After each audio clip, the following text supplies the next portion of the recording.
그리고 산소망이 구체적으로 두 번째는 뭡니까? 산소망은 주님이 재림할 때 부활의 몸을 입을 것과 주님이 재림하실 때 상급을 갖고 오시죠. 부활의 몸을 입을 것과 상급에 대한 확실한 산소망이잖아요. 이 부활의 몸을 입는다. 참 놀라운 거지 않습니까? 이 바울 사도는 그냥 육신이 벗어나기 원한다. 육신을 벗어나는 걸 원한 게 아니라 부활의 몸을 덧입기를 간절히 삼고 있지 않습니까? 고린도후서 5장입니다. 고린도후서 5장.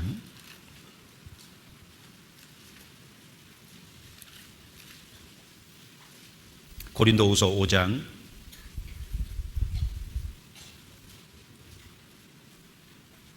1절부터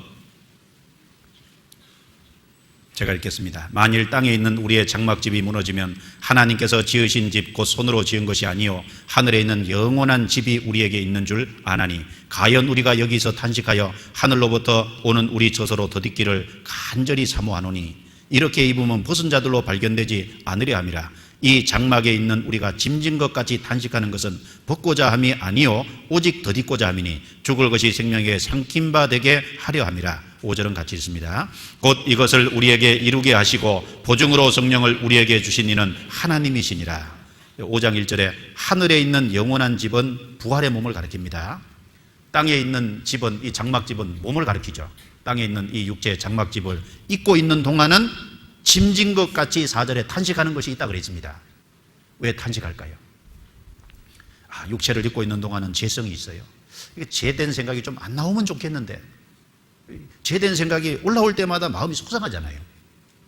주님이 나를 위해서 십자가에 못 박혀 돌아가시고 그 큰 희생을 지불하셨는데, 그런데 그 마음과 생각 속에 나쁜 생각이 올라올 때마다 지나놓고 보면 그게 너무 주님께 미안하고 그 마음에 속상한 마음이 들지 않습니까? 그리고 주님 위해서 좀 열심히 살고 싶은데 잘 안 돼요.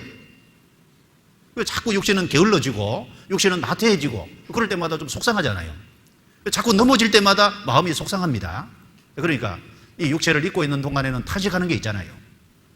왜 탄식하냐 하면은 힘들기 때문에. 그래서 주님을 위해서 또 부지런히 살고 열심히 살다 보면 또 피곤해요. 탄식이 됩니다. 그런데 주님이 오실 적에 이 몸으로 덧입기를 간절히 사모하노니 이 육체의 몸이 아니라 신령한 몸을 주님이 덧입게 하실 때 이것을 덧입는다는 확실한 보증으로 성령을 우리에게 또 주셨지 않습니까? 그 덧입을 때 크리스찬은 그 덧입는다는 사실 하나로 만족할 거예요. 우리가 주님을 딱 대면하게 되고, 그리고 부활의 몸을 딱 바꿔 입을 때, 죄성이 싹 사라진 몸을 입을 때, 얼마나 기쁘겠어요.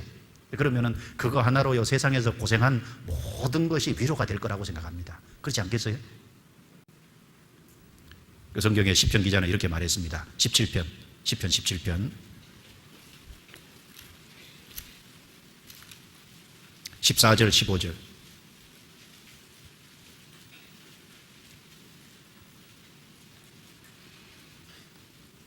14절 15절 제가 읽겠습니다. 여호와여 금생에서 저희 분깃을 받은 세상 사람에게서 나를 주의 손으로 구하소서.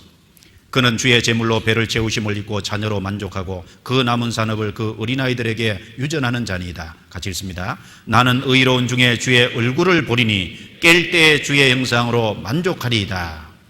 이 시편 기자는 금생에서 저희 분깃을 받은 세상 사람, 그들은 제물로 채우심을 입고 자녀로 만족하고 남은 산업을 고생해가지고 돈 벌어가지고 자녀에게 물려주는 그거 가지고 오로지 만족하고 살고, 그런데 나는, 이 시편 기자의 결심입니다. 나는 의로운 중에 주의 얼굴을 보리니. 우리가 주님 볼 때는요, 의로운 중에 주의 얼굴을 보리니, 죄 짓고 있다가 주님 보면 안 될 겁니다. 그렇죠? 의로운 중에 주의 얼굴을 봐야 될 거예요. 그리고 주님의 얼굴을 명백하게 대면하고 볼 겁니다. 그리고 깰 때의 그 말은 부활 때의 그 말이죠. 주의 형상으로 만족하리이다. 주님의 몸처럼 부활의 몸을 덧입을 때 그때 만족하리이다. 크리스찬의 만족은 뭐냐? 주님이 딱 재림하시고 부활의 몸을 입게 될 때 그 순간에 정말 그거 하나로 만족할 거예요. 완전히 부활의 몸을 입으면 또 다른 차원의 세계가 보일 거니까 그때 모든 것이 보일 때 내가 이 길을 살아오기를 정말 잘했구나, 그 생각 안 들겠어요? 그리고 그 주님이 재림하실 때 부활의 몸을 입게 될 뿐 아니라 상을 갖고 오시지 않습니까? 그래서 고린도전서 3장에도 그 날이 공력을 밝히리니, 그 날이라 그랬거든요. 재림할 때입니다. 디모데후서 4장에도 보면은 의로운 재판장이 그날에 내게 주실 것이라, 거기도 그날이라 그랬거든요. 재림할 때입니다.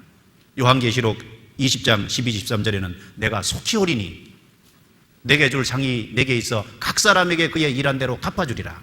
각 사람이 일한 대로 주님 오실 때 갚아준다 그랬습니다. 그리고 결정적으로 베드로전서 1장 13절에 보면 예수 그리스도께서 나타나실 때 너희에게 가져올 은혜를 온전히 바랄지어다. 나타나실 때, 재림하실 때 가져올 은혜라 그랬거든요.